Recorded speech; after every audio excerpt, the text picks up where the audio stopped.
समाजमनाचा वेध आणि आपुलकीची सेवा देणारे आपले news channel Erala news. Khatav तालुक्यातील वाकेश्वर येथे गुढीपाडव्यापासून रामनवमी उत्सवास प्रारंभ झाला। हा उत्सव शुक्रवार 27 अखेर चालणार आहे। या कालावधीत दररोज पहाटे काकड आरती, सकाळी आणि दुपारी ज्ञानेश्वरी पारायण वाचन, दुपारी मालिका भजन, सायंकाळी प्रवचन, हरिपाठ, रात्री कीर्तन, जागर आदी कार्यक्रम होत आहेत। आतापर्यंत हरिभक्त पारायण विजय महाराज शिंदे लोणीकर, संभाजी पाटील मेहूकर, गुरुवर्य बंडा तात्या कराडकर, गुरुवर्य बापूसाहेब महाराज देहूकर यांची सुश्राव्य कीर्तने झाली। रामनवमी दिवशी उमेश दशरथे परभणी यांचे फुलांचे कीर्तन होणार आहे। वडगाव येथील जयराम स्वामी मठाचे मठाधिपती विठ्ठल स्वामी महाराज यांच्या काल्याच्या कीर्तनाने उत्सवाची सांगता होणार आहे। निवृत्त केंद्र प्रमुख दिलीप बनसोडे यांच्या प्रवचनास चांगला प्रतिसाद मिळाला। या निमित्ताने दररोज टाळ मृदुंगाचा गजर होण्याबरोबर मोठ्या प्रमाणात अन्नदान सुरू आहे।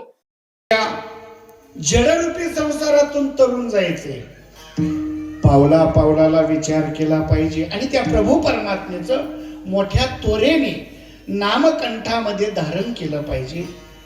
कसं आहे, चांगल्या गोष्टीला सतत विचार केला पाहिजे। सतत विचारा वाचून न पविजे समाधान, असं आहे। एक श्लोक सांगतो, सुभाषित श्लोक, गोड आहे, माझ्या आजोबांचे प्रातस्मरणीय वैकुंठवासी गुरुनाम गुरु अण्णा।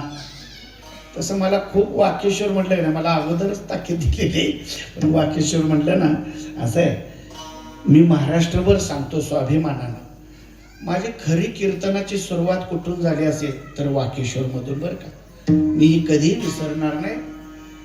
परमार्थाला माझी सुरुवात माझ्या आजोबांच्यामुळं, आणि पहिल्यांदाच इथं वाकेश्वरात त्यावेळेस पकवाज, खूप पकवाज वाजवला, म्हणून त्या दिवशी मुद्दाम मी 20 वर्षातून पकवाज वाजवला, बरं का। कुसुंबीकरांची कीर्तन भरत मिस्त्री म्हणजे महाराज लय वाजवत आहे। अहो म्हटलं पहिलं हे आमचं कामच होतं पकवाजाचं, आणि वाकेश्वर मध्ये तर खूप आनंद घेतला। असो, आता मी कीर्तन करतोय त्यांना मला वाटतं जवळजवळ 32 वर्ष झाली, 32। दादा मला अजून तुमच्या समोर परीक्षा द्यायला लागते, ते असं आहे। म्हणून माझे गुरुवर्य वैकुंठवासी घुले बाबा सांगायचे, विठ्ठल महाराज घुले बाबा सांगायचे, साधकाने विद्यार्थी अवस्थेत राहावं तात्या, त्याचा महाराज झाला की वाटोळं झालं। विठ्ठला सगळे उठण्याच्या अगोदर पहाटे लवकर उठावं, तुकाय माऊलींना पाणी तापवावं, तुकाय माऊली उठल्याबरोबर स्नान घालावं, स्नान घालून तुकाय माऊलींच्या आहाराची काहीतरी थोडस नाश्ता देण्याची। तुकाय माऊली असं काय सामान्य काय घेत नव्हती, मनाला वाटलं तर घेणार, नाही तर नाही घेणार। मग काय काय वेळेला असं व्हायचं की तुकाय माऊली बरोबर महाराज राहत असताना माऊली ते काय वेळेला जेवायचे नाही, कुठंतरी रस्त्यावर जाता जाता कोणी कांदा भाकरी दिली का तेवढीच खायची, आणि त्यांना मिळाली का ते मागचा विचार करायचे नाहीत। महाराज तसेच उपाशी राहायचे। 2-2 दिवस महाराजांना अक्षरशः उपवास काढायला लागायचा। मग असाच प्रसंग एक झाला, आणि एका प्रसंगामध्ये महाराज ज्या वेळेला तुकाय माऊली एका शेतकऱ्याच्या रानात गेले, तुकाय माऊली आले, संत मंडळी आले, म्हणून त्या शेतकऱ्यानं काय केलं, ऊस भराभरा, ऊसाचं शेत होतं, ऊसाचं शेत असल्यामुळे त्यानं भराभरा एक 10-12 मोळी 10-12 ऊस, चांगलं मोठ्याच्या मोठं 10-12 ऊस आणलं, तुकाय माऊलीच्या पुढे टाकलं। तुकाय माऊलीनं सांगितलं, काय सांगितलं, बाळा हे ऊस बांध, त्याची मुळी बांध, घे डोक्यावर।